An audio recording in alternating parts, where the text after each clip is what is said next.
James Swanwick here. Welcome to the show. How do you prepare to stop drinking? It's a question I get a lot, especially from people who email me.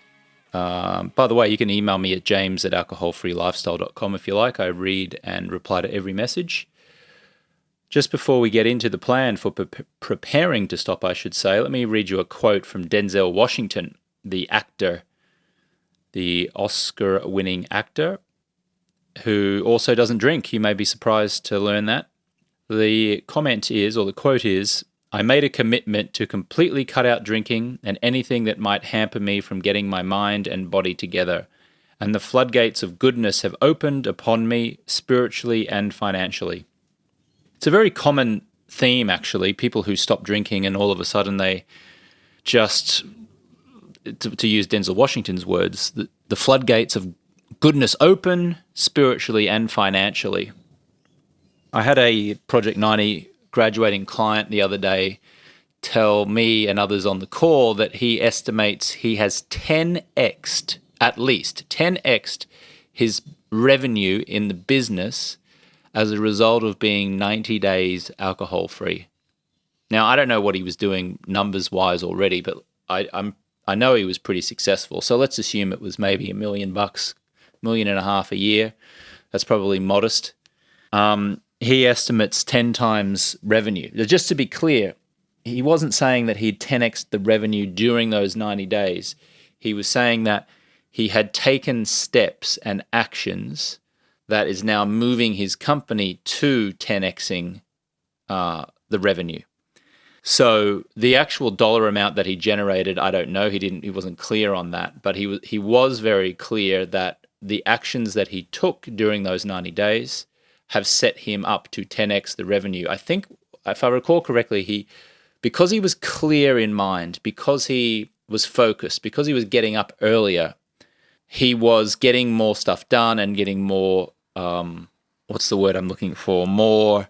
Just making better choices, essentially. He was making clear and better choices in his business. Whereas before, when he was drinking, he was foggy and he was tired and he was lethargic and he was meandering along. But as soon as he stopped drinking, he had energy and focus and clarity and was sleeping better and he was making better decisions. So yeah, it's a very common thing I hear, people whose finances do particularly well when they stop drinking. Mine included. I stopped drinking in 2010 and I've generated, it's tens of millions of dollars in sales now from a couple of businesses, just from two businesses that I have, my sleep company and this business as well. That doesn't mean that I've got tens of millions of dollars in the bank, of course. I want to be clear, tens of millions of dollars in revenue and sales. It has afforded me a very comfortable lifestyle, which I did not really have when I stopped drinking. When I stopped drinking, I wouldn't say I was poor, but I wasn't wealthy. I wasn't, I lived modestly, I guess you could say. I was a man of modest means. But as soon as I stopped drinking, within 30 days, I got that job hosting SportsCenter on ESPN, which I credit the clarity and focus that I had to really helping me get that job. And then during the 2 years that I was there hosting that show, I was learning how to be an entrepreneur in the background. I was learning how to build a business. And then when I finally left ESPN, I then went and started a business. And one of those businesses was this very business, which is Alcohol-Free Lifestyle, helping people to reduce or stop drinking. It wasn't called Alcohol-Free Lifestyle when I launched this I launched this actual kind of business, I guess, around 2015. I launched with the 30-day no alcohol challenge program and made my first enrollment. Someone enrolled on Super Bowl Sunday of that year, 2015. So, yeah, the point is that when you are clear in thought and emotions, because you've stopped drinking, spiritual and financial success tends to follow. Certainly did for Denzel Washington, certainly did for me. But I digress. We're talking about preparing to quit. So number one, if you're preparing to quit, you want to understand your why. Why do you want to stop? And a lot of times that's as simple as just getting a piece of paper and a pen and writing down all of the reasons why. It might be better health, it might be longevity, it might be to have more energy, it might be to save your marriage, it might be more present with your children, to look better, feel better. Really understand your why. Number 2 is to commit, really commit to stopping. Now, for you, it might be stopping for 30 days. For others, it might be at least 90 days. For others, it might be a year. But you commit. Now, you commit to stopping drinking. But you must make that commitment. And the word commitment, if we really break it down, means devoting oneself completely to something. It's when you make a firm, a firm decision. I actually prefer the word choice than a decision. If you actually Google the word decision, it comes from a Latin word, I think it's desire, which means to cut away. Whereas I prefer choice, because choice is you're moving towards something versus a decision, which literally means cutting something. And a lot of what we do inside of our coaching programs is helping people to choose something, move towards something and choose it, as opposed to trying to move away from something and cutting it. So back to commitment, you stop wondering, should I do this? And you just do it. You commit. You follow through with actions. You commit you're going to do 30 days without alcohol. You commit you're doing 90 days without alcohol. And you commit. Now, you don't commit for 30 days and then you stop drinking for 14 and you give yourself a pat on the back and reward yourself on day 15 with a drink and go, well, I did really well. I got to 14 days. That's amazing. No, that's not a commitment. That's breaking your commitment.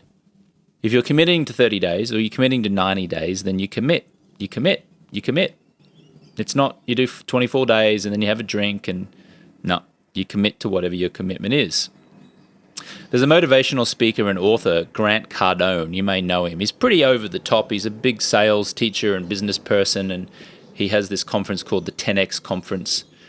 50% of people love him, 50% of people dislike him, but he has a quote which I like, which I've reminded myself of over time, which is, whenever you commit, you get immediate results. Whenever you're not committed, results are either delayed or non-existent. I invite you to just think about that in your life. You know, where have you committed and then you've got immediate results, and where have you been on the fence, kind of tentative, not committed, and then the results are either delayed or non-existent? It certainly happened in my life. I'm guilty of it, especially when it comes to kind of location of living, because I travel quite a lot and I move around quite a lot.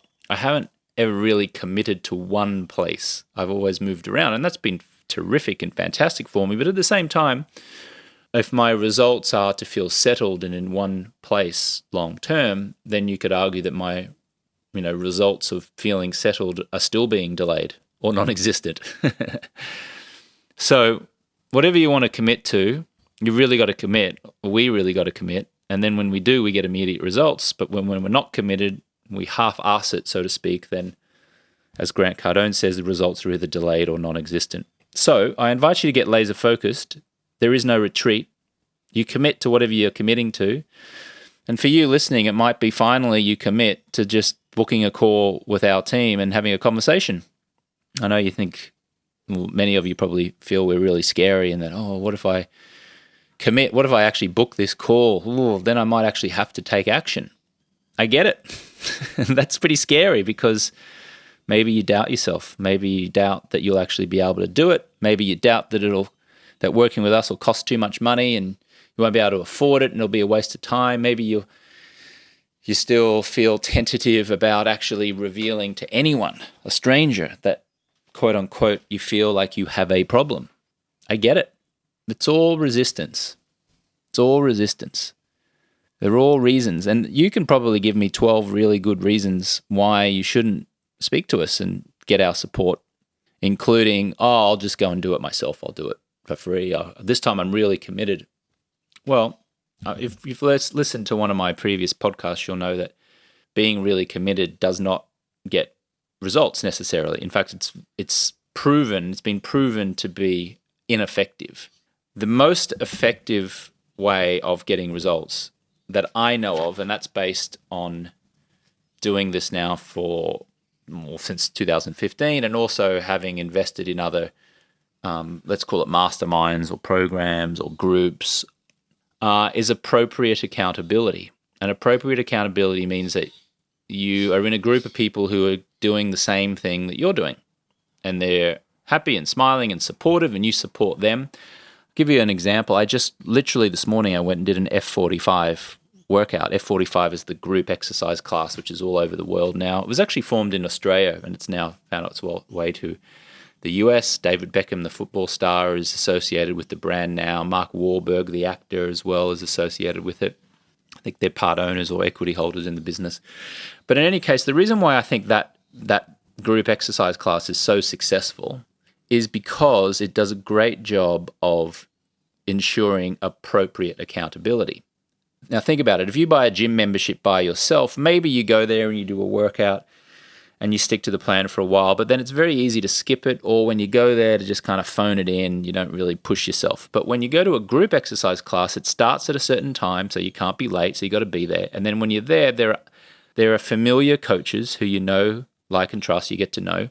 And there are familiar faces of other people who are also doing the workout. So as the workout starts to get challenging, halfway through or towards the end, as your body starts to fatigue, because there are other people to the left and right and front and back of you, and there's coaches who are there, supporting you, they push you those final few yards to get over the line, and you end up doing a very solid workout as opposed to you just phoning it in or not even showing up at all. That's what I mean by appropriate accountability. Now, there's a difference between appropriate accountability and accountability, because accountability could be your mum saying, all right, son, go to the gym. You could do really well. I don't know about you, but I don't really want my mum taking me to the gym or encouraging me to go to the gym, or thinking that my mum encouraging me to go to the gym is going to get me to the gym. And then imagine taking your mum to do a heavy workout, like you're lifting weights, you're going for your personal record of doing a chest press, and you've got your 78-year-old mother behind you trying to spot you. That's not appropriate accountability. Accountability, yeah, but ineffective accountability. But if you've got someone who's like-minded, or a group of people who are like-minded, who are also trying to bench press, who are also trying to get into the gym, then the chances of you getting into the gym first and foremost increase exponentially, and the chances of you actually breaking your record of lifting heavier, or at least making improvement, is going to increase because you've got someone spotting you. There's actually a study on this. The American Society of Training and Development did a study, and it showed that people are 65% more likely to achieve a goal if they commit it to one other person. Okay, so your chances of stopping drinking, or anything for that matter, increase 65% if you just make a commitment to one other person. But wait, there's more. Listen to this. When you have ongoing communication and check-ins with accountability partners, that's plural, partners, so more than one person, plus you've got the ongoing communication and check-ins, your chance of succeeding increases by 95%. Okay, so just think about that. This podcast is sponsored by my eyewear and sleep optimization company, Swanwick. If you suffer eye strain from computer use, you find it challenging to focus and concentrate, your sleep is poor, you have low energy, you're tired and sometimes experience anxiety, then it could be because you're staring into screens all day and night. Swanwick produces stylish blue light blocking glasses to help you sleep better and generate more energy and focus during the day. A Harvard University and University of Washington published study revealed that Swannies wearers reported sleeping 14% better during the night and were 9% more productive during the day. That's huge. Swannies are currently worn as a sleep and performance aid by professional athletes at teams including the Dallas Cowboys, New York Knicks, Manchester United, and many more. They've been featured on media including The Dr. Oz Show, Live with Kelly and Ryan, and The New York Times. I personally designed Swannies back in 2015, and they've now helped almost 200,000 people sleep and perform better. And because you're a listener of the Alcohol-Free Lifestyle podcast, you can now get your pair and enjoy 15% off. To get the best blue light blocking glasses on the market, go to swannies.com and enter code JAMES at checkout for 15% off. That's swannies.com and enter code JAMES at checkout for 15% off. I cannot tell you how many people email me and say to me, I think I'm just going to try to stop drinking on my own. I'm feeling really good.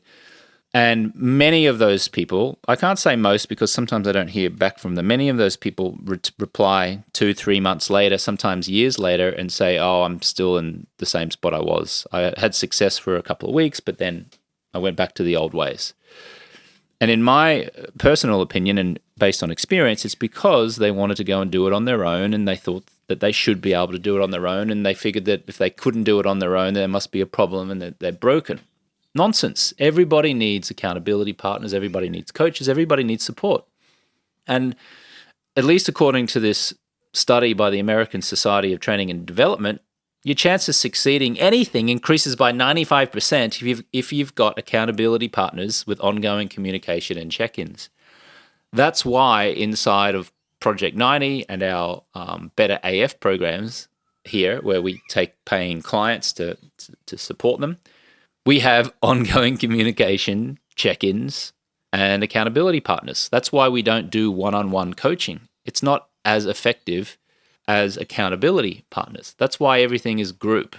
That's why we make sure that people are friendly and they get to talk to other people. We have regular check-ins with them. We have many available calls, Zoom calls during the week for people to get on, and we have a lot of fun. It's not doom and gloom. People think that, doing this is going to be like a big AA meeting. I mean, if you've listened to me long enough or read enough of my stuff, you'll know that I absolutely, well, let me rephrase that. My personal opinion is that AA is completely ineffective and that most of you listening here don't want to do it, because it's not fun, it's unpleasant, you got to drive there, you got to sit in a room, you don't relate to a lot of the people who've got, many of whom have got absolute horror stories. You want to be in a fun environment where things feel simple and easy and it flows and you meet other people that you can relate to. And when you have people that you can relate to and you're in a group of people and you like the people that you're with, then your chance of succeeding increases by 95%. At least according to the American Society of Training and Development. The bottom line is this: your chances of success skyrocket when you join us in any type of community or program, because you have those regular group calls amongst a group of like-minded people. So what's this got to do with this particular podcast episode, which is about preparing to quit? Well, everything, because if you're preparing to quit on your own, I wish you all the best of luck. I do. I'm rooting for you. I don't want you to fail.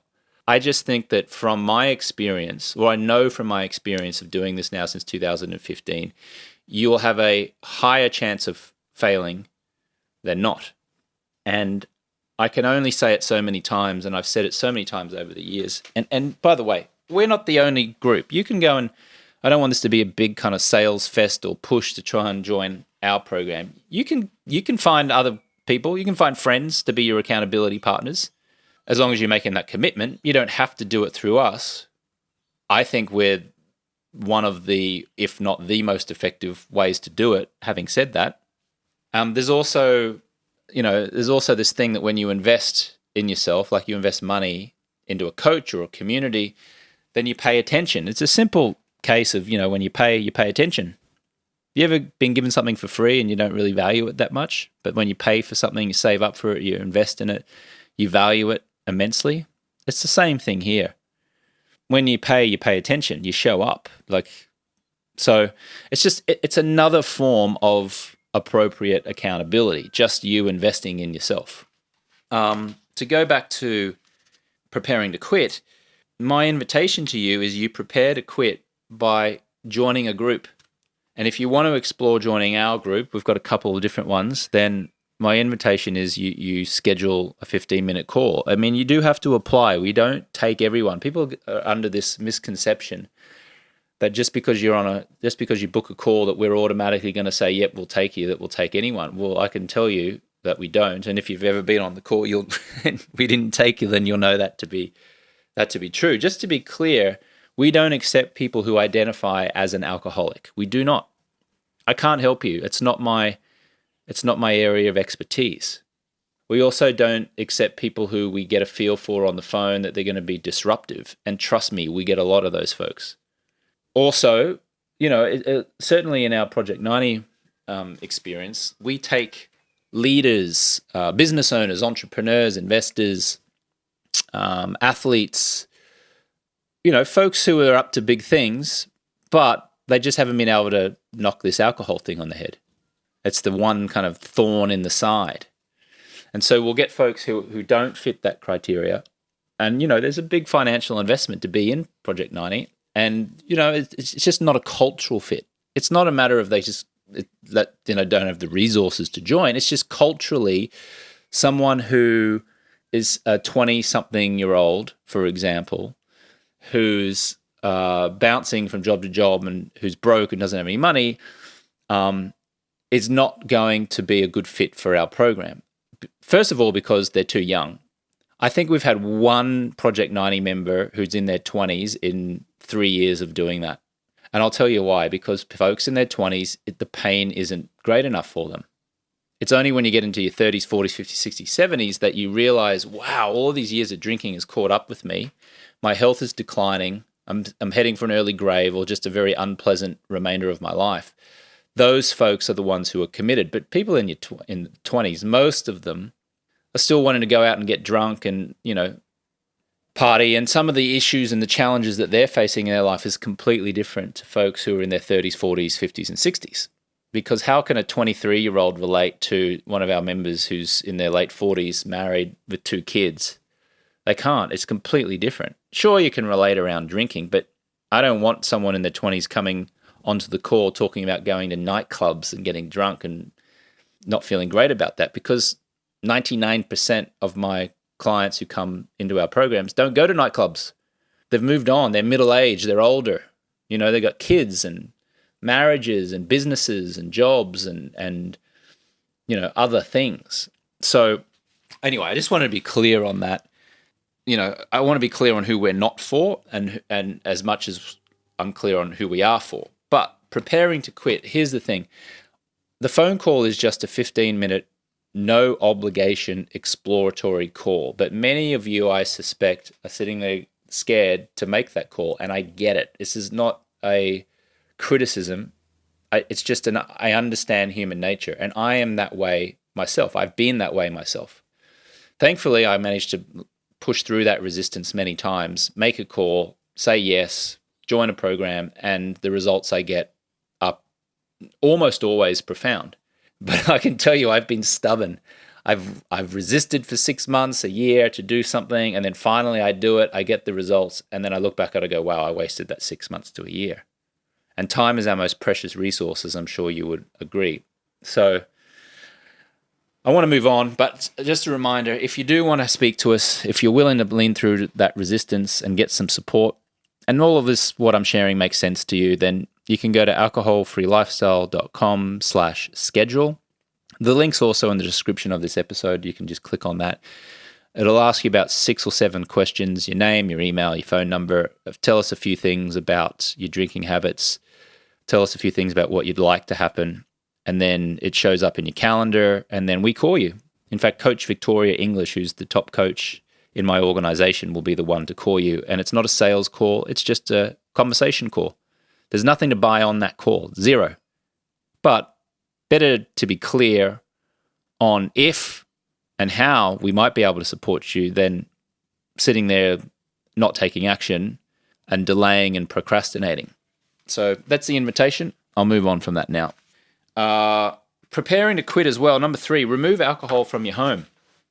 If it's out of sight, then it's out of mind. Eliminate alcohol from your home now.